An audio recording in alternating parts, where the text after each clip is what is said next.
Hello everyone, this is Mukul. स्वागत है आप सभी का एक बार फिर से आपके अपने यूट्यूब चैनल मैथमेटिक में, जिसमें आज यहाँ पे स्टूडेंट हम देखने जा रहे हैं आपकी क्लास 8th मैथमेटिक्स का। यहाँ पर प्रीवियस ईयर क्वेश्चन पेपर को हम सॉल्व करेंगे, हर एक क्वेश्चन को जो भी यहाँ पर दिए हुए हैं आपके 1 बाय 1। और इसके बाद यहाँ पर आज हम सेट ए को डिस्कस करेंगे। नेक्स्ट वीडियो में जब हमको टाइम मिलेगा तो वहाँ पर हम सेट बी, सेट सी और सेट डी को भी डिस्कस करेंगे। ठीक है, एक वीडियो में हो सकेगा तो एक ही डिस्कस करेंगे, अगर मिला टाइम तो हम 2 या 3 को एक साथ कर सकते हैं। ठीक है, तो यहाँ पर हम सेट ए को पहले इस वीडियो में कम्प्लीटली डिस्कस करने जा रहे हैं। ठीक है, आपका मैथमेटिक्स का पेपर है, 90 मार्क्स का रहेगा और 3 घंटे का आपका पेपर होता है।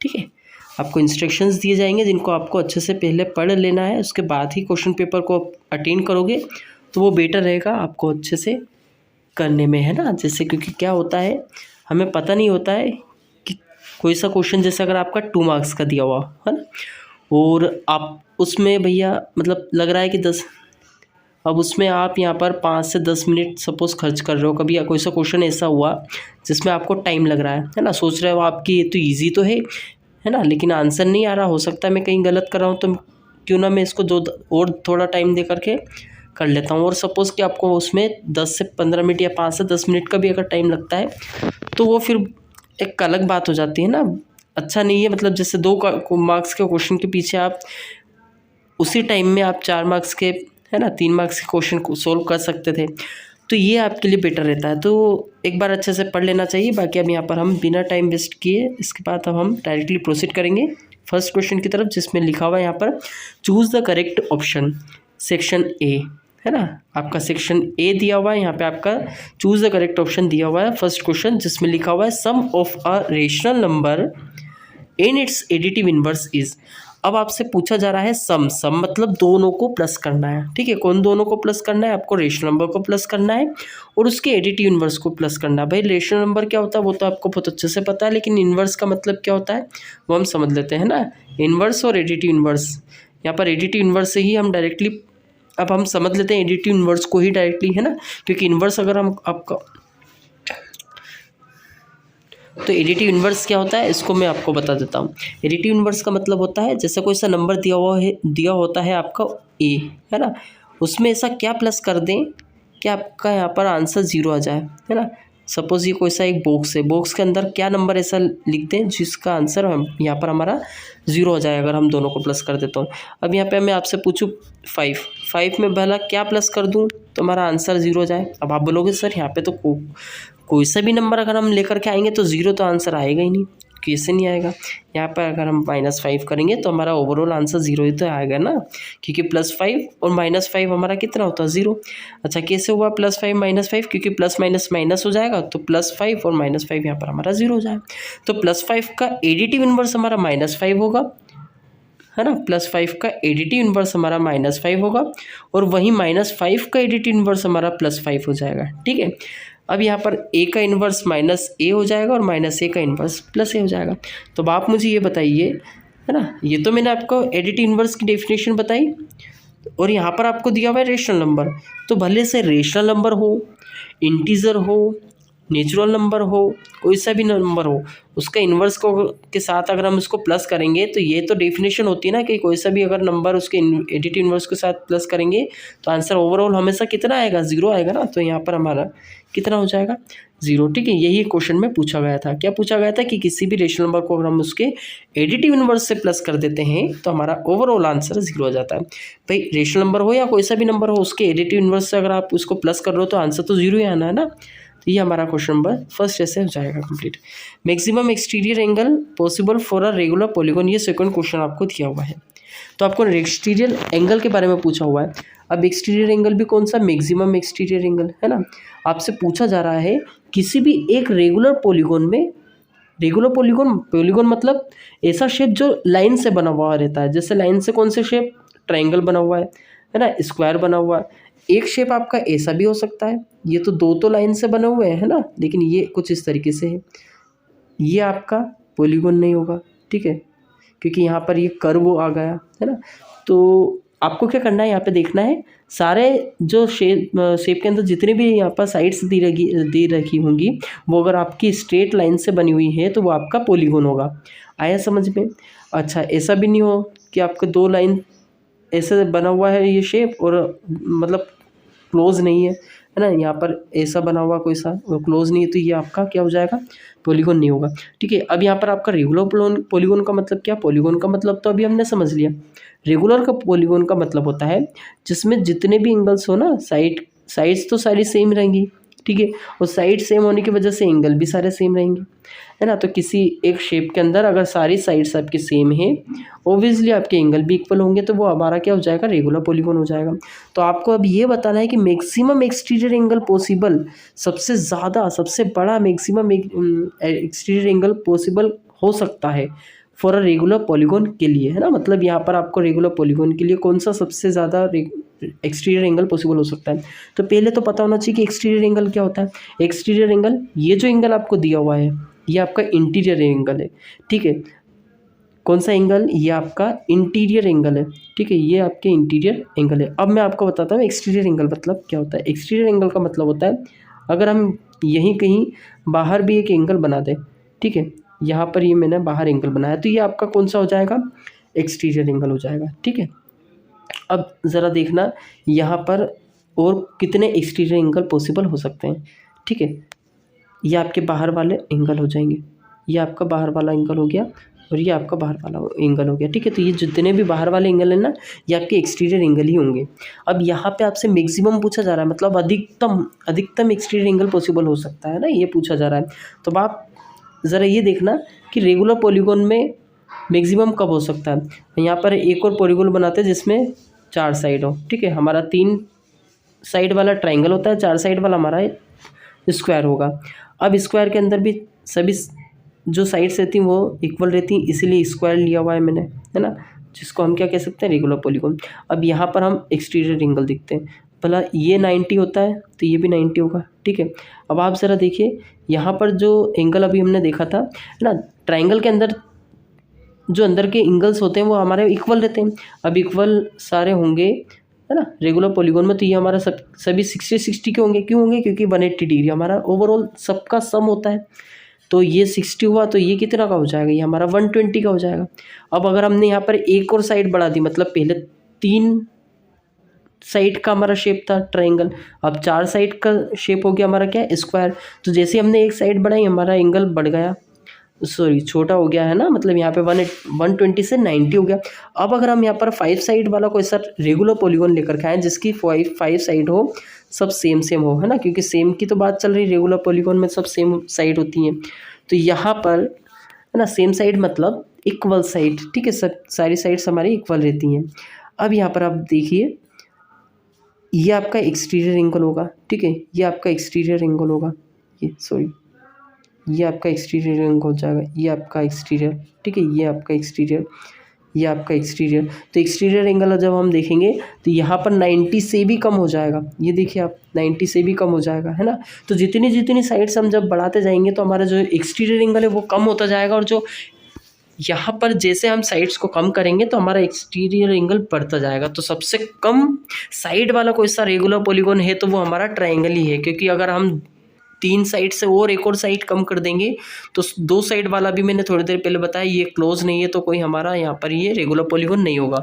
और रेगुलर पॉलीगॉन में सबसे कम साइड वाला हमारा ट्रायंगल ही होगा। तो ट्रायंगल में हमारा अभी हम यहाँ पर देखा कि मैक्सिमम एक्सटीरियर एंगल कितने का था, 120 का था। ठीक है, तो आंसर में कितना हो जाएगा, 120। अगर आपको थोड़ा डिफिकल्ट लगा है तो सही है, क्वेश्चन जो है वो डिफ़िकल्ट था, लेकिन अगर कोई डिफ़िकल्टी है, ठीक है, तो अब यहाँ पर हम थर्ड क्वेश्चन की तरफ मूव करते हैं। थोड़ा टफ था, अगर कोई डाउट हो तो आप पूछ सकते हो, बाकी मुझे नहीं लगता है क्योंकि समझ में तो आ गया होगा आपको, टफ भले से है वो। यहाँ पे लिखा हुआ है आपको √900, है ना, कितना लिखा हुआ है, √900। अब प्लस लिखा हुआ है, पहले हम एक को सोल्व कर लेते हैं। जैसे यहाँ पे √900 दिया हुआ है, तो अब हम यहाँ पे जो 900 दिया हुआ है इसको हमको क्या करना होगा, प्राइम फैक्टराइजेशन की हेल्प से यहाँ पर इसको ऐसे लिखना है कि ये किसी का स्क्वायर बन जाए। जैसे अगर यहाँ पर हम देखें, इसके लिए एक कंडीशन को आपको समझना होगा। जैसे 5 स्क्वायर लिखा हुआ है ना, 5 स्क्वायर अगर अंडर रूट के अंदर लिखा हुआ है तो यहाँ पर रूट से स्क्वायर कैंसिल आउट होकर के हमारा आंसर ओवरऑल कितना आ जाता है, 5 आ जाता है। इसी तरीके से 900 किसी न किसी का स्क्वायर होगा। अगर आपको नहीं याद आ रहा है तो आप क्या करिएगा, यहाँ पर हम क्या करते हैं, प्राइम फैक्टराइजेशन की हेल्प लेते हैं। प्राइम फैक्टराइजेशन में क्या करते हैं, कुछ इस तरीके से यहाँ पर हम सोल्व करते हैं। इसको हम 2 से डिवाइड करेंगे, ठीक है, कितना आ जाएगा, 2 4 ज़ा 8, ठीक है, 2 5 ज़ा 10, क्योंकि 1 कैरी फॉरवर्ड हुआ 0 की तरफ। फिर 2 से डिवाइड करेंगे, है ना, 2 2 ज़ा 4, 2 2 ज़ा 4, फिर 1 कैरी फॉरवर्ड होगा 0 की तरफ, 2 5 ज़ा 10। अब ये 3 से चले जाएगा, 3 7 ज़ा 21 हो जाएगा, 3 5 ज़ा 15 हो जाएगा। ऐसे करते करते करते करते आपको पता है, बहुत अच्छे से पता है कि आप इन सबको यहाँ पे मल्टीप्लाई कर लोगे, है ना। मल्टीप्लाई कर लोगे मतलब ये 2 2 का पेयर बन रहा है, एक ये 2 नंबर का एक पेयर बन रहा है, ठीक है। फिर ये 3 से जाएगा तो 3 का एक पेयर बनेगा। ऐसे ये ओवरऑल आपका जब उनको लेकर के आओगे यहाँ पर 2 मल्टीप्लाइड बाय 3 मल्टीप्लाइड बाय ऐसे करोगे तो यहाँ पर ओवरऑल आपका 30 आएगा। और 30 का स्क्वायर मतलब ये स्क्वायर से रूट कैंसिल होकर के यहाँ पर बचेगा आपका कितना, सिर्फ और सिर्फ 30। अब यहाँ पर हमने सिर्फ इस नंबर को सोल्व किया है। कौन से नंबर को सोल्व किया है, ये वाले नंबर को। इसका यहाँ पर अभी हम लिख देते हैं 30। अब हम पहुँचते हैं सेकेंड ये वाले नंबर पर, है ना, क्योंकि बीच में प्लस का साइन है, मतलब हमको इसकी वैल्यू और इसकी वैल्यू को फाइंड आउट करके दोनों को क्या करना है, प्लस करना है। तो यहाँ पर 0.09 को हम कैसे लिख सकते हैं, पॉइंट हटाएंगे, 2 नंबर के बाद पॉइंट लगाए तो हम 2 0 लगा देंगे नीचे। अब आपका अंडर रूट दिया हुआ है तो अंडर रूट को अभी हम यहाँ पर बाद में लिखेंगे, है ना। ऐसा क्यों कर रहे हैं, क्योंकि अभी यहाँ पर हम देखते हैं 9, है ना, यहाँ पे अब सिर्फ 9 बचा, 0 का कोई काम नहीं है। तो 9 जो है वो हमारा 3 का स्क्वायर होता है, और 10 जो है, 10 का स्क्वायर जो रहता है वो हमारा 100 होता है ना, होता है ना। 100 जो है वो हमारा 10 का स्क्वायर होता है, तो हम यहाँ पे लिखेंगे 10। अब ओवरऑल 10 का स्क्वायर लिखें या पूरे का स्क्वायर लिख दें, क्योंकि 3 का स्क्वायर भी हमारा 9 होता है, इसलिए हमने यहाँ पे 3 का स्क्वायर लिखा हुआ था। 10 का स्क्वायर यहाँ पे है, दोनों का स्क्वायर है, इसलिए हमने दोनों के ऊपर यहाँ पर कंबाइंडली एक स्क्वायर लगा दिया हुआ है, ठीक है। अब यहाँ पर हमें पता है ये अंडर रूट दिया हुआ था, ठीक है, अंडर रूट लगा हुआ है, तो ये अंडर रूट जो है वो हमारा स्क्वायर से कैंसिल आउट हो जाएगा।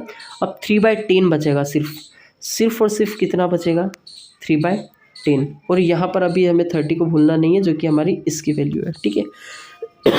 सॉरी, तो यहाँ पर आ जाएगा हमारा 30 प्लस का 3/10। जब हम इसको सोल्व करेंगे ओवरऑल पूरा, तो यहाँ पर आ जाएगा, जब हम क्रॉस मल्टीप्लाई करना होगा 30 का मल्टीप्लाई 10 से करेंगे 300 आ जाएगा। 300 का 3 में प्लस करेंगे 303 आ जाएगा। यहाँ पर आपका 10 है, 1 0 के बाद 1 0 यहाँ पर लिखा हुआ है, इसका मतलब यहाँ पर हमें एक नंबर के बाद पॉइंट लगा देना है ना। कुछ इस तरीके से यहाँ पर हम इसको देख सकते हैं, सोल्व कर सकते हैं।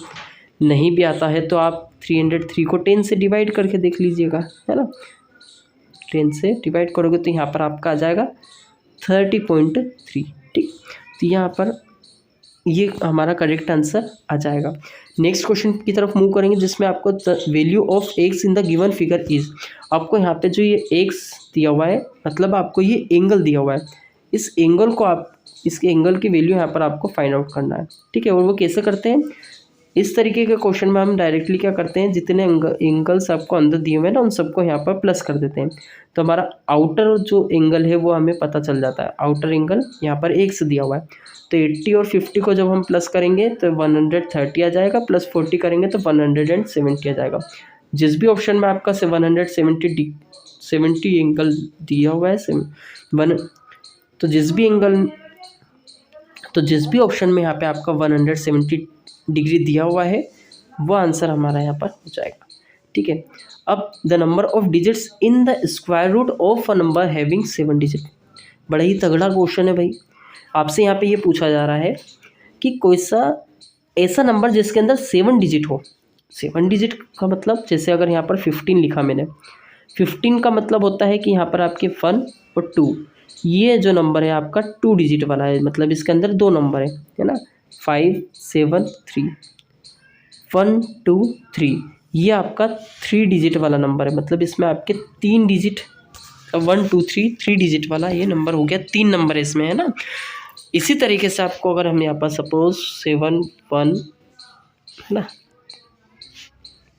6 1, 1 2 3 4 5 6 7, ये जो नंबर आपका बन चुका है वो कितने नंबर का बन चुका है? 7 नंबर, मतलब 7 डिजिट का ये नंबर बन चुका है। अब ये क्वेश्चन की मीनिंग को रिलेट कर रहा है, मतलब अगर मैं आपसे कहूँ कि ये जो नंबर है इसका स्क्वायर रूट अगर हम फाइंड आउट करें, स्क्वायर रूट मतलब 4 का स्क्वायर रूट कितना होता है भाई? 2 होता है, ठीक है। 9 का स्क्वायर रूट कितना होता है? 3 होता है, ठीक है। इसी तरीके से यहाँ पर अब आपको स्क्वायर रूट फाइंड आउट करना है, जैसे 16 का स्क्वायर रूट आपका 4 होता है। तो भाई ये जो नंबर दिया है आपको, इसका स्क्वायर रूट फाइंड आउट करना है, तो वो जो नंबर बनेगा आपका वो कितने डिजिट का बनेगा? 16 का स्क्वायर रूट आपका 4 होता है, तो जो 16 है वो तो आपका 2 डिजिट, और जो 4 है यानी स्क्वायर रूट निकाला आपने वो आपका 1 डिजिट नंबर है। तो अब आपको बताना है ये जो 7 डिजिट वाला नंबर है इसका जो स्क्वायर रूट निकलेगा वो कितने डिजिट वाला निकलेगा, है ना। तो इसको फाइंड आउट करने के लिए आपका सबसे सिंपल सा फॉर्मूला होता है, अगर आपके जो नंबर है उसमें आपके ओड डिजिट हों तो आपका n+1/2 का फॉर्मूला वहाँ पे यूज़ करना है। मतलब क्या है, n की जगह पर हम यहाँ पर 7 लिखेंगे, 7+1/2 हो जाएगा, तो यहाँ पर 4 आ जाएगा। क्यों? क्योंकि 7+1/2, 7 + 1 8 हो जाएगा, 8/2 4, तो 4 जो होगा वो हमारा यहाँ पर करेक्ट आंसर आ जाएगा। अगर वहीं यहाँ पर हमारे पास कोई सा ऐसा डिजिट नंबर दिया हुआ रहता जो कि हमारा इवन होता, तो यहाँ पर हमारे पास जो फॉर्मूला निकल कर के आता वो कितना हो जाता? वो हो जाता हमारा n/2, मतलब यहाँ पर अगर 8 डिजिट होता तो भी हमारा आंसर कितना आ जाता है? यहाँ पर 4 आ जाता, ठीक है। अभी 7 था तो हमने 7 + 1/2 करके 4 किया हुआ है, तो हमारा ऑप्शन नंबर बी आ जाएगा। यहाँ पर हम 6th क्वेश्चन की तरफ मूव करेंगे, जिसमें आपको क्यूब फाइंड आउट करना है, किसका? 0.2 का। सिंपली अगर मैं आपसे पूछता, है ना, क्वेश्चन में यहाँ पर अगर आपको सिर्फ 2 का क्यूब फाइंड आउट करने के लिए बोला जाता तो आप बहुत ही ईजी तरीके से 8 यहाँ पर निकाल सकते थे, है ना। लेकिन यहाँ आपको 0.2 लिखा हुआ है, तो इसको भी निकालेंगे। इसको कैसे निकालेंगे? 0.2 को हम क्या करेंगे? पॉइंट रिमूव करेंगे, नीचे लगाएंगे हम 101 के साथ, है ना। अब इसका हम क्यूब तो फाइंड आउट कर सकते हैं। कैसे करेंगे? 2 का क्यूब 8 होता है और 10 का क्यूब हमारा 1000 होता है ना। सॉरी, हाँ 1000 होगा। अब यहाँ पर क्या करेंगे, जो 30 है इसको रिमूव करेंगे, है ना, 1 को भी रिमूव करेंगे और यहाँ पर 3 नंबर के बाद पॉइंट लगा देंगे। अभी यहाँ तो हमारे पास 1.1 नंबर है, तो 2 नंबर हमारे हिसाब से यहाँ पर 0 लगा करके फिर पॉइंट लगा सकते हैं। तो यहाँ पर 2 नंबर, है ना, 2 0 के बाद पॉइंट लगा हुआ है 8, तो ये आंसर हमारा हो जाएगा। तो ये आंसर हमारा हो जाएगा ए नंबर, ठीक है, 0.008। क्वेश्चन में माइंड में ये क्वेश्चन तो नहीं आ रहा होगा ना कि जैसे सर यहाँ पर तो 0.008 है, तो 0.008 का मतलब भी यही होता है 0.008, ठीक है। अब the price of mangoes increase from 50 to 70। जो मैंगोज हैं, जो आम है, उनका रेट पहले 50 था, फिर 70 हो गया। अब आपको बताना जो ये बढ़ा हुआ रेट है कितना बढ़ा हुआ है? फिर 20 रुपीज़, है ना। कितने परसेंटेज बढ़ा है? ये तो हमें रुपीज़ में हमें पता चल गया कितने रुपीज़ बढ़ा है, लेकिन कितने परसेंटेज? तो इसको फाइंड आउट करने के लिए हम क्या करते हैं? 50 से डिवाइड कर देते हैं और 100 से मल्टीप्लाई कर देते हैं। मतलब क्या है? मतलब ये है कि जो पहले वाला जो रेट है ना उसको हमने डिवाइड कर दिया हुआ है और 100 से मल्टीप्लाई कर देते हैं, तो यहाँ पर हमारा परसेंटेज हमारा निकल करके आ जाएगा। तो 2 × 20 हमारा 40% आ जाएगा, ठीक है। आया समझ में? Next question, selling price of a steam iron sold at a loss of 10% if the cost price is. अगर आपका यहाँ पर कोई सा एक आयरन दिया हुआ है ना, स्टीम आयरन दिया हुआ है जिसका रेट आपको 1050 दिया हुआ है। अब आपको बताना है कि उसका सेलिंग प्राइस कितना होगा। ये आपका कॉस्ट प्राइस है। कॉस्ट प्राइस मतलब इस रेट पर आप लेकर के आए हो, उसको इतने का लेकर के आए हो और आपको बेचना है 10% कम में, लॉस में। मतलब यहाँ पर ये अपने आप में एक 100% है, ठीक है। 10% मतलब 90% निकालना आपको। 90 किसी भी नंबर का 90% या कोई सा भी परसेंटेज निकालना है तो उतने का मल्टीप्लाई कर देते हैं। 90% निकालना, 90 का मल्टीप्लाई कर देंगे, 100 से डिवाइड कर देंगे। 2 0 से यहाँ पर ये दोनों 0 कैंसिल आउट हो जाएंगे। ओवरऑल अगर हम देखें तो 9 5 जब 45 होता है, 4 कैरी फॉरवर्ड होगा, 9 0 0 होगा, फिर 4 आ जाएगा यहाँ पे, 9 1 9 आ जाएगा। 945 जो होगा वो हमारा करेक्ट आंसर हो जाएगा। नेक्स्ट क्वेश्चन पे पहुँचेंगे। यहाँ पे आपसे पूछा जा रहा है find the square root of the 2704 by long division method. आपको इसको लॉन्ग डिवीजन मेथड से यहाँ पे स्क्वायर रूट फाइंड आउट करना है। हमने सीखा था कैसे करते हैं इस क्वेश्चन को। लॉन्ग डिवीजन मेथड से सोल्व करने के लिए 2704 204 को पहले सबसे पहले तो यहाँ हम पेयरिंग करेंगे, ये दोनों की पेयरिंग हो गई, ठीक है। दो दो नंबर की पेयरिंग होने के बाद में यहाँ पर हम देखेंगे पहले नंबर को, पहले वाला जो पेयर है 27 दिया हुआ है, तो 27 के पहले कोई सा परफेक्ट स्क्वायर आता है क्या? बिल्कुल आता है, 25 आता है। 25 किसका स्क्वायर रहता है? 5 का। यहाँ लिखेंगे हम 5 और यहाँ भी लिखेंगे, ऊपर लिखेंगे हम यहाँ पर 5, ठीक है। ये 5 हमने ये 5 लिख दिया हुआ है, ठीक है। 25 आ गया।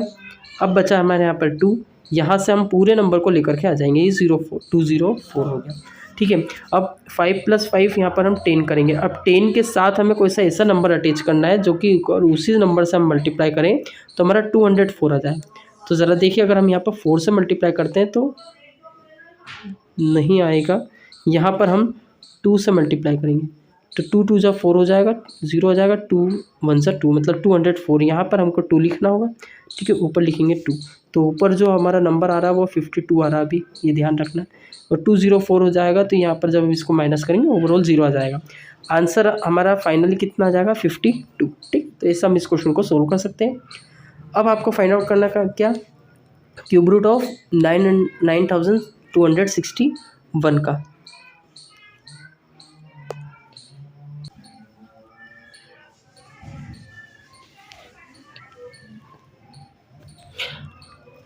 अब दिया हुआ है आपको यहाँ पे 10th क्वेश्चन में, find the cube root of 9261। तो इसके लिए हम यहाँ पर क्या करेंगे? प्राइम फैक्टराइजेशन मेथड की हेल्प से इसको सोल्व करेंगे। हम प्राइम फैक्टराइजेशन मेथड की हेल्प से स्क्वायर रूट भी फाइंड आउट कर सकते थे, लेकिन यहाँ पर आपको स्पेशली दिया हुआ था बाय लॉन्ग डिवीज़न मेथड, ठीक है। 9261, ठीक है। इसको सोल्व करेंगे, 9261 प्राइम फैक्टराइजेशन मेथड का मतलब होता है यहाँ पे हम इसके प्राइम फैक्टर्स पहले फाइंड आउट करेंगे, उनको फिर मल्टीप्लाई करेंगे पेयर बना करके। तो सबसे पहले यहाँ पर हम देख लेते हैं, पहले 3 से इसको डिवाइड करेंगे तो 3 × 3 = 9 हो जाएगा, 3 × 8 = 24 होगा, 2 कैरी फॉरवर्ड होगा, 3 × 7 = 21 हो जाएगा, ठीक है। आया समझ में?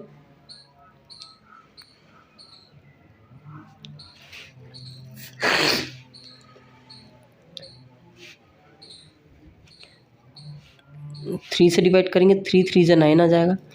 अब यहाँ पर हमको 0 लगाना होगा, क्यों? क्योंकि यहाँ पर अभी आपको समझ में आएगा, 3 × 8 = 24, 3 × 7 = 21, क्योंकि जब आप 387 अगर आता और उसको आप 3 से मल्टीप्लाई करके देखिए कितना आएगा, है ना। यहाँ पर 900 या 1000 के समथिंग कुछ आएगा, लेकिन हमारा जो नंबर दिया है वो ज़्यादा बड़ा दिया हुआ है, 9261 दिया हुआ है ना।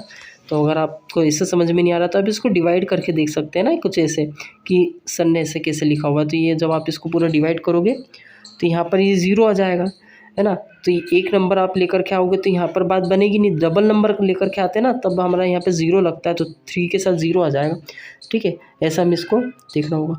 इसके बाद यहाँ पर वापस हम जब इसको डिवाइड करेंगे तो ये 3 से डिवाइड हो रहा है या नहीं हो रहा है?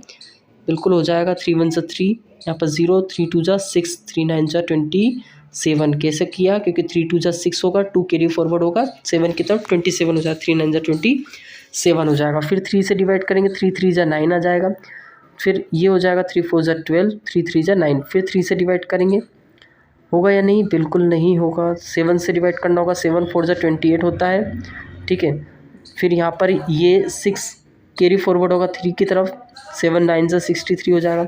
फिर 49 को डिवाइड करेंगे 7 से, तो 7 × 7 = 49 होगा। फिर 7 से डिवाइड करेंगे, 1 आ जाएगा। अब आप यहाँ पे पेयरिंग देखिए, 3 नंबर की बनानी है पेयरिंग, तो ये 3 नंबर का एक पेयर बन चुका है 3 का। फिर एक 3 नंबर का पेयर बन चुका है हमारा 7 का, क्योंकि ये भी 3 टाइम्स आ रहा है, तो 3 × 7 हमारा टोटल ओवरऑल क्या आ जाएगा? 21। मतलब ये स्क्वायर रूट हमारा फाइंड आउट हो चुका है, इसी का स्क्वायर होता है हमारा यहाँ पर 9261, ठीक है। नेक्स्ट क्वेश्चन की तरफ मूव करेंगे। यहाँ पर आपको फाइंड आउट करना है, आइडेंटिफाई द प्रॉपर्टीज़ आपको यहाँ पे फाइंड आउट करना है। जैसे लिखा हुआ है 3/5 multiplied by 5/4, 3/5 multiplied by 3/5 multiplied by 5/4। अगर समझ में नहीं आ रहा हो तो आप इसको इस तरीके से लिख सकते हैं, है ना। यहाँ पर ये दोनों पहले एक ब्रैकेट में और -7/8 आपका एक अलग है, ये आपका अलग ठीक है। फिर आपका 3/5 एक अलग ब्रैकेट में, फिर इन दोनों को, है ना, मतलब ये अलग है और इन दोनों को एक ब्रैकेट में ले लिया। तो इसका मतलब ये हमारा कौन सी प्रॉपर्टी के अंदर आ जाएगा, ये हमारा एसोसिएटिव प्रॉपर्टी, जिसमें क्या होता है, पहले एक नंबर को अलग लिखते हैं, फिर उसी नंबर को ब्रैकेट में ले लिया जाता है और दूसरे नंबर को अलग लिखते हैं, है ना। तो ये हमारा एसोसिएटिव प्रॉपर्टी हम यहाँ पे लिख देंगे। इसमें क्या हो रहा है, 11/3 multiplied by 1, 11/3 multiplied by 1 equal to आपका 11/3 आ रहा है। भाई यहाँ पे क्या हो रहा है, यहाँ पर हमारा मल्टीप्लिकेटिव आइडेंटिटी यूज़ हो रहा है ना। यहाँ पर अगर हम किसी भी नंबर का, ये नंबर है, किसी भी नंबर को अगर हम 1 से मल्टीप्लाई कर देते हैं तो हमारा वही नंबर आता है, और 1 जो होता है हमारा क्या होता है, मल्टीप्लिकेटिव आइडेंटिटी, है ना।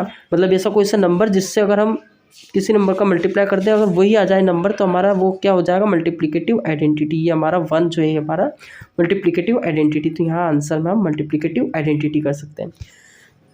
नेक्स्ट क्वेश्चन आपका दिया हुआ है, opposite angles of parallelograms are, find all the angles of the parallelogram. आपको पैरेललोग्राम के 2 एंगल दिए हैं, वो भी कौन से, ऑपोजिट एंगल, है ना।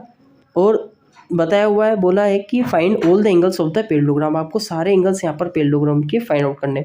हमें पता है पैरेललोग्राम में क्या होता है, कुछ इस तरीके का पैरेललोग्राम का शेप होता है, जिसमें ऑपोजिट साइड्स आपकी इक्वल रहती हैं। क्या रहती हैं भाई, इक्वल, नहीं, जैसे ये दोनों साइड आपकी इक्वल है, ये दोनों साइड आपकी इक्वल है। तो आपको यहाँ पे 2 साइड ऑपोजिट दी हुई है, कोई सी भी 2 साइड, इनको हम इक्वल कर लेंगे। इक्वल करेंगे मतलब ये है कि 5x माइनस का 7 इक्वल टू हमारा 4x प्लस का 3 हो जाएगा, ठीक है। अब क्या करेंगे, 4x को हम इधर ट्रांसफ़र करेंगे, हमारे पास 5x पहले से था, 4x हम माइनस कर देंगे तो हमारा बचेगा लेफ्ट हैंड साइड पर सिर्फ और सिर्फ x। ये 7 को हम राइट हैंड साइड पर ट्रांसफ़र करेंगे, यहाँ पे माइनस का था, प्लस का हो जाएगा, और 7 + 3 कितना हो जाएगा, 10 आ जाएगा, ठीक है। मतलब ये x की वैल्यू 10 आ गई। अभी x की वैल्यू 10 आई है, सिर्फ हमें साइड्स फाइंड आउट करना है। पहली साइड क्या हो जाएगी, पहली साइड तो हम यहाँ पर हमें ये दी हुई है, इसी को देख लेते हैं। 10 रखेंगे हम x की जगह, है ना, x की जगह 10 रखेंगे, तो 5 मल्टीप्लाइड बाई 10 50 होगा, 50 में से 7 जाएगा, कितना बचेगा, 43, ठीक है। अब ये 43 है तो ये भी हमारा 43 ही होगा, ठीक है। आप देख सकते हैं, क्योंकि ऑपोजिट साइड इक्वल होती है ना। यहाँ पर अगर आप देखोगे 4 10 40 होगा, 40 + 3 43। दूसरी जो साइड्स रहेंगी उनको आपको देखना है ना। तो यहाँ पर हम क्या करते हैं,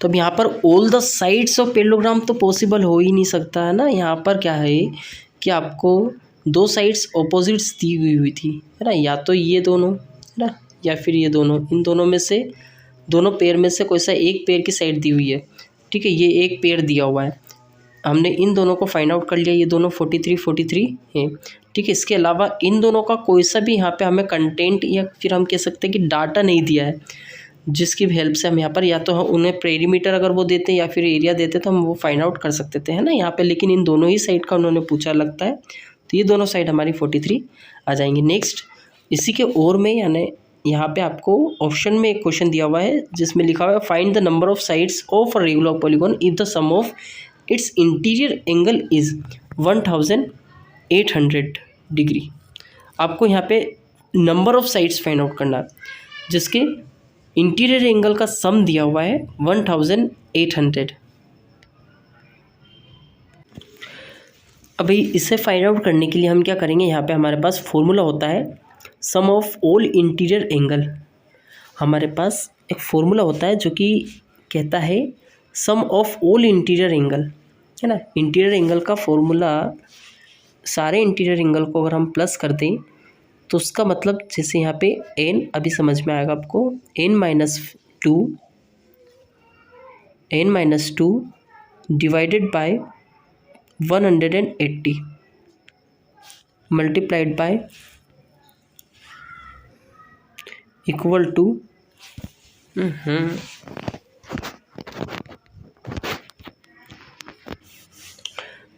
हमारे पास फॉर्मूला होता है n - 2 इंटू 180 और वो दिया है आपको यहाँ पे सम, ये सम ऑफ ऑल इंटीरियर एंगल, और वो दिया है आपको यहाँ पे 1800। ठीक है, अब हम क्या करेंगे, ये जो 180 है पहले इसको ट्रांसफ़र करेंगे राइट हैंड साइड पर, तो ये 180 यहाँ पर ट्रांसफ़र हो चुका है। जीरो से ज़ीरो कैंसिल गया, या तो हम डायरेक्टली भी कर सकते थे, है ना। ये हो जाएगा 18 1 जा 18 और 0 आ जाएगा। कैसे, क्योंकि 180 1 जा 180, 180 10 जा, है ना, इस तरीके से भी कर सकते थे। फिर अब यहाँ पर 9 - 2 हमारे पास बचा कितना, सिर्फ यहाँ पर 9 - 2 = 10। 2 को ट्रांसफ़र करेंगे राइट हैंड साइड पर, +2 हो जाएगा, 10 + 2 हमारा 12 आ जाएगा। ठीक है, यहाँ पर ओवरऑल जो साइड्स निकल कर के आई है हमारी, नंबर ऑफ साइड्स वो 12 आ जाएंगी। ठीक है, आंसर में हम कितना लिखेंगे, 12। नेक्स्ट क्वेश्चन जिसमें लिखा हुआ है, after spending 65% of the amount he had, Anand has 1400 rupees left with him, find the amount he had in the beginning with him. ये कुछ इस तरीके का क्वेश्चन है, जैसे अगर मैं आपसे कहूँ कि आपके पास पहले 100 रुपये थे, है ना, या फिर सपोज़ अभी ये छोड़ो, है ना, आपने 50 रुपये वेस्ट कर दिए, है ना, अब आपके पास बचे हैं 50 रुपये। ठीक है, टोटल भैया आपके पास पहले कितने होंगे, आप बोलोगे सर 50 वेस्ट कर दिए, 50 हमारे पास बचे, मतलब टोटल पहले 100 रुपये थे। इसी तरीके का क्वेश्चन है, यहाँ पे आपसे कहा जा रहा है कि उसके पास 1400 रुपये, है ना, 1400 रुपीज़ उसके पास बचे हुए हैं, 1400 रुपीज़ उसके पास बचे हुए हैं, और उसने स्पेंड कितने कर दिए, स्पेंड कितने कर दिए वो भी हमारे पास है। अब आप बोलोगे सर कहाँ, वो तो हमें परसेंटेज में दिया, हमें पता ही नहीं होता है परसेंटेज का मतलब। अब आप ये भी देखिए, ये परसेंटेज भी दिया है, तो वो किसका परसेंटेज दिया हुआ है, टोटल अमाउंट का परसेंटेज है ना। सपोज उसके पास एक्स अमाउंट था, कितना अमाउंट था भाई, एक्स अमाउंट था, एक्स का उसने 65% वेस्ट कर दिया, अब उसके पास कितना बचेगा, है ना, एक्स का 65% उसने वेस्ट कर दिया, तो उसके पास कितना बचेगा, 100% में से 65% माइनस कर दो, 35%, है ना। और हमें दिया हुआ है, रुपीज़ में दिया हुआ है कि 1400 उसके पास बचे हुए हैं, जो कि हमारा एक्स का कितना परसेंटेज है, 35, और एक्स का 35 निकालने के लिए हम एक्स का 35 से मल्टीप्लाई करके 100 से डिवाइड करते हैं, इसको इक्वल करेंगे यहाँ पर, है ना। मतलब ये है, क्वेश्चन में कहा है कि उसके पास 1400 बचे हुए हैं, और क्वेश्चन में ये भी कहा है कि उसके पास 35% बचा हुआ है। ये क्यों कह रहा हूँ मैं 35 का, इसलिए क्योंकि क्वेश्चन में ये इनडायरेक्टली कहा हुआ है कि 65% तो उसने स्पेंड कर दिया, बचा कितना, 35%, इसलिए यहाँ पर क्वेश्चन में लिखा हुआ है कि क्वेश्चन खुद कह रहा 35% बचा हुआ है, तो यहाँ पर हम एक्स का 35% निकालेंगे। ओवरऑल जब हम इसको डिवाइड मल्टीप्लाई करेंगे तो 35 2 जा 70 होता है, 35 4 जा 140 होगा, ये 40 हो जाएगा, 2 कैरी फॉरवर्ड होगा, है ना, दोनों जीरो कैरी फॉरवर्ड होंगे उधर, तो 4000 आंसर ओवरऑल हमारे यहाँ पर आ जाएगा। ठीक है, ऐसे इस क्वेश्चन को कंप्लीट कर सकते हैं। नेक्स्ट क्वेश्चन पर पहुँचेंगे, जिसमें यहाँ पर दिया हुआ है, श्यामा परचेज्ड अ साड़ी, है ना, Shyama purchased a sari costing 1250, the bill amount he had to pay was 1350, find the VAT percentage. आपको यहाँ पे परसेंटेज मतलब वो डिस्काउंट आपको बताना है, कितने का डिस्काउंट उसको मिला है। तो भाई यहाँ पर पहले, है ना,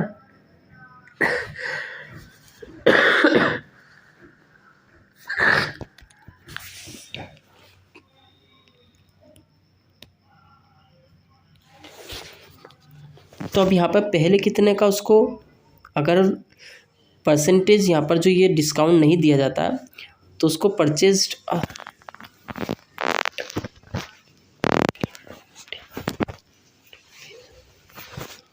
अगर उसको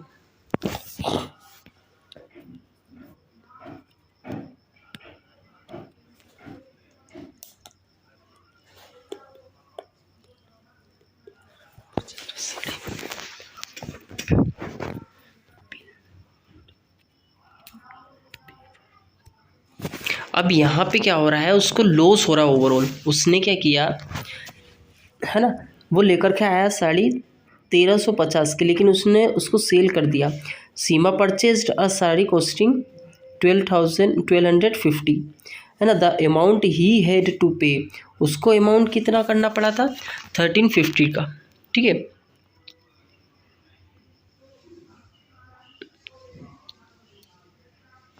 लेकिन उसको यहाँ पर साड़ी मिल गई कितनी 1250 की।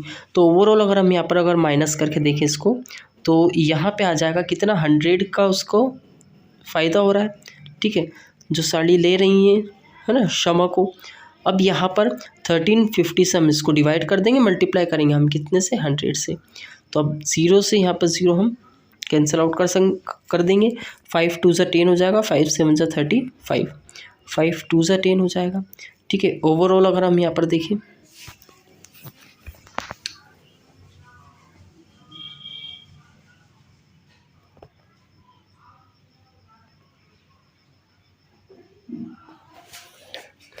अब यहाँ पर क्वेश्चन का मतलब ये है कि शमा को यहाँ पर एक साड़ी मिली, एक साड़ी बेची गई जो कि 1250 की है।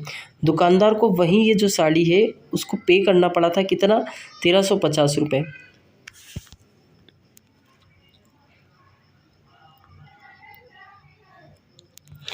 अब शमा एक साड़ी खरीदती है जिसका जो कॉस्ट है वो यहाँ पर 1250 दिया हुआ था, लेकिन उसको पे कितना करना पड़ा कस्टमर को यहाँ पर 1350। मतलब एक जो यहाँ पर एक्स्ट्रा पेमेंट देना पड़ रहा है, वो जो वेट परसेंटेज आपको यहाँ पे बताना है कितना परसेंटेज यहाँ पर उसको लगा हुआ है। तो यहाँ 1250 से 1350 बना, है ना, इतना प्राइस यहाँ पर एक्स्ट्रा उसको देना पड़ रहा है, कितना 100 रुपीज़। अब 100 कितने पर देना पड़ रहा है उसको 1250 पर, 1250 से डिवाइड करेंगे, मल्टीप्लाई करेंगे 100 से, यहाँ पर कैंसिल आउट करेंगे, एक 0 से कैंसिल आउट हो चुका है। यहाँ 5 2 ज़ा 10, 5 5 ज़ा 25, 5 2 ज़ा 10, 5 5 ज़ा 25, 5 2 ज़ा 10, 0 हो जाएगा। 5 4 ज़ा 20, 4 2 ज़ा 8। मतलब ओवरऑल अगर हम देखें तो यहाँ 8% का उसको एक्स्ट्रा पेमेंट करना पड़ रहा है, ठीक है, ये आंसर आ जाएगा। नेक्स्ट सेक्शन सी पर पहुँचेंगे, जिसमें यहाँ पर 15th क्वेश्चन मिल रहा है, find the value of x in the given figure 1 और 2। मतलब या तो इसमें से या फिर इसमें से आपको यहाँ पे किसी भी दोनों में से शेप में से किसी एक शेप की यहाँ पे एक्स की वैल्यू फाइंड आउट करना है। अब यहाँ पर हम दोनों ही शेप को देख लेते हैं, ठीक है। पैरेललोग्राम दिया हुआ है यहाँ पे, है ना, ये आपको अब यहाँ पे ये आपको पूरा ओवरऑल अगर हम देखें तो ट्रेपेजियम दिया हुआ है, लेकिन ट्रेपेजियम के अंदर आपको 2 पैरेललोग्राम देखने को मिलेंगे। एक तो ये पैरेललोग्राम दिया हुआ है और एक आपको ये पैरेललोग्राम दिया हुआ है। तो अब ज़रा देखना है कैसे हम यहाँ पे इस वैल्यू को फाइंड आउट करेंगे एक्स की, है ना। यहाँ पर आप देख सकते हो ये 50 डिग्री है। अब हमें पता है पैरेललोग्राम की कंडीशन क्या रहती है, पैरेललोग्राम की प्रॉपर्टीज़ क्या रहती हैं, है ना। यहाँ पर ये एंगल ऑपोजिट एंगल जो रहते हैं आपके इक्वल रहते हैं। तो ये एंगल आपका बड़े ही ध्यान से देखना आप, ये वाला जो एंगल है आपका, ये आपका 50 डिग्री का बन जाएगा, ठीक है। कितने का बनेगा ये आपका 50 डिग्री का, 50 डिग्री। अब ये 50 डिग्री का बन रहा है, ये आपका 100 है इधर, ठीक है। तो ये यहाँ पर ये बनने वाला एंगल जो होगा ये आपका 100 का हो जाएगा। कितने का होगा 100 का, ऑपोजिट साइड्स आर इक्वल, है ना। यहाँ पर ये भी आपका 100 का हो जाएगा। अब ये 100 का है, ये ओवरऑल टोटल कितना होता है 180 होता है। तो ये हो जाएगा हमारा कितना 80, आया समझ में। ये 80 है तो ये कितना का हो जाएगा, ये भी आपका 80 का हो जाएगा, ठीक है, आया समझ में। अब यहाँ पर ये 100 का हुआ, ध्यान रखना ये आपका 100 का हुआ था, कौन सा, ये वाला आपका, ठीक है। अब ये 100 का है, इसके बाद यहाँ पर अगर हम देखें तो ये वाला जो एंगल होगा वो कितने का होगा, ये आपका 30 का हो जाएगा, है ना। कितने का होगा,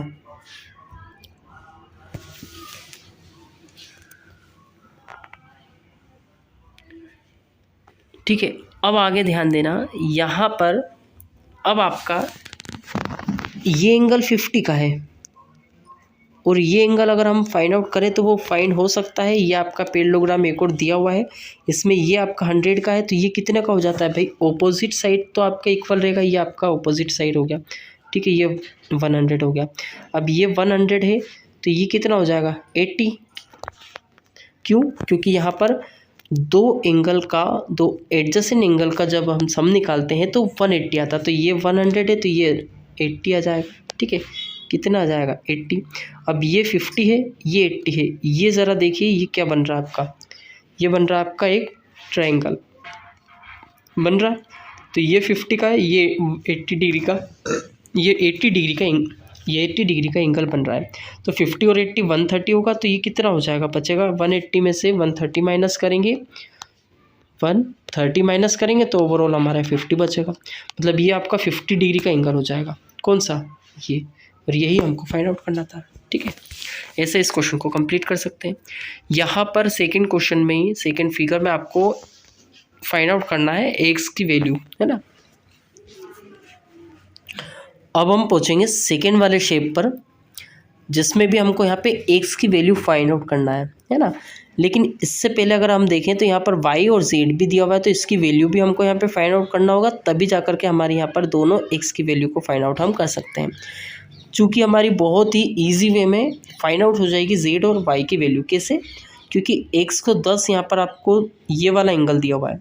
अब पूरा एंगल हमारा 180 होता है, जिसमें से 110 तो ये दिया हुआ है, तो ये कितना हो जाएगा 70 डिग्री, है ना। अब y भी हम इसी तरीके से फाइंड आउट कर लेंगे। ये 80 दिया हुआ है, तो ये पूरा और 180 होता है, इसलिए ये हो जाएगा हमारा कितना 100, है ना। पूरी लाइन का एंगल 180 होता है, ये आपका 80 दिया हुआ है, तो ये आपका 100 हो जाएगा।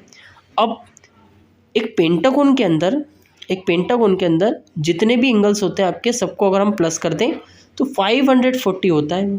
कितना होता है भाई 540। पेंटागोन मतलब जिसके अंदर 5 साइड्स हो।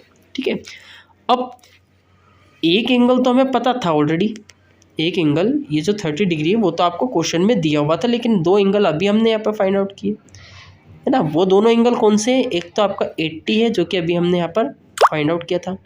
ठीक है, 80 प्लस का 80 प्लस का ये भी हमने फाइंड आउट किया, ये आपका 100 था, है ना। अब 80 और 100 प्लस का ये आपका 30 है ना। ये तीनों को प्लस करेंगे, और भी यहाँ पर हमारे जो दो एंगल हैं उन दोनों को भी प्लस करेंगे, तो 2x तो वो हो गए, और इन तीनों को जब हम प्लस करेंगे तो 180 प्लस का 30 कितना हो जाएगा 210 हो जाएगा। ठीक है, और वो हमारे इक्वल आ रहा है किसके 540 के, मतलब सभी का सम कर दे तो 540 आएगा ना। तो यहाँ पर 210 को ट्रांसफ़र करेंगे राइट हैंड साइड पर, तो ये हो जाएगा हमारा 330। ठीक है, क्यों, क्योंकि हमारा यहाँ पर माइनस में हो जाएगा 210, इससे माइनस करेंगे तो 330 बचेगा। अब एक्स हमारा अलोन नहीं है, अकेला नहीं है, हमें 2 को ट्रांसफ़र करेंगे राइट हैंड साइड पर, तो ये डाउन साइड यानी डिनोमिनेटर में आएगा। 2 से डिवाइड करेंगे तो ये आ जाएगा 165। क्यों आएगा 2 1 = 2, 1 कैरी फॉरवर्ड हुआ 3 की तरफ, तो 13 हुआ, 2 6 = 12 हो जाएगा, 2 5 = 10, तो 165 यहाँ पर हमारा आंसर आ जाएगा। ठीक है, आया समझ में। अब यहाँ पर आपको हमारा 17th क्वेश्चन दिया हुआ है, find the perimeter of square having area 6889 square metre. आपको स्क्वायर का पेरीमीटर फाइंड आउट करना है। स्क्वायर मतलब जिसकी चारों साइड आपकी इक्वल हो, उसका इसका आपको एरिया दिया हुआ है। एरिया का मतलब होता है यहाँ पे स्क्वायर का एरिया होता है आपका ए स्क्वायर, मतलब एक साइड है ए तो सारी साइड आपकी ए हो जाएगी, और ए का स्क्वायर मतलब अगर हम इसको ए का स्क्वायर एक का मल्टीप्लाई ए में कर दें, 2 बार मल्टीप्लाई कर दें, तो ये हमारा एरिया का फॉर्मूला ही होता है ना। कि कोई सी एक साइड दे रखी है, उसको अगर हम स्क्वायर कर दें तो वो हमारा एरिया फाइंड आउट हो जाता है, और ये हमें दिया हुआ है ऑलरेडी। ये क्या दिया हुआ है 6889 दिया हुआ है।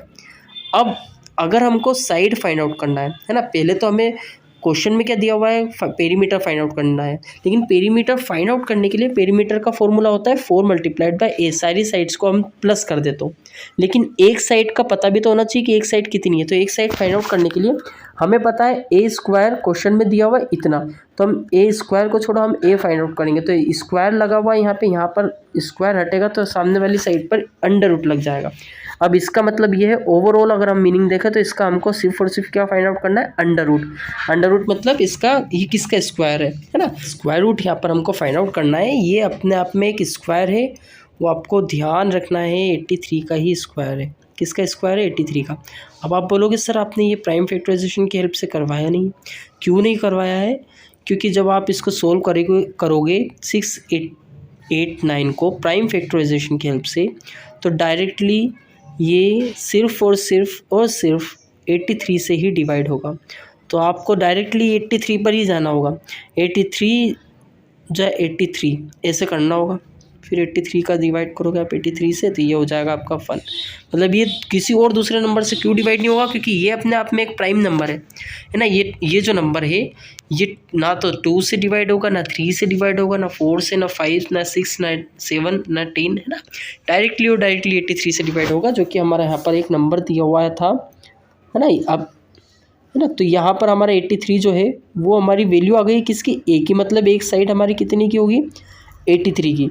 अब आपको पेरीमीटर फाइंड आउट करना, मतलब इसका मल्टीप्लाई आपको 4 से करना है। 4 से मल्टीप्लाई करोगे तो 4 3 जा 12 आ जाएगा, 1 कैरी फॉरवर्ड होगा तो 4 8 जा 32 + 1 33। आंसर इतना आ जाएगा आपका। ठीक है, आया समझ में, ये आपका ओवरऑल आंसर हो जाएगा। नेक्स्ट क्वेश्चन आपको दिया हुआ है, how many cuboids of dimensions 4 6 15 are needed to make a cube.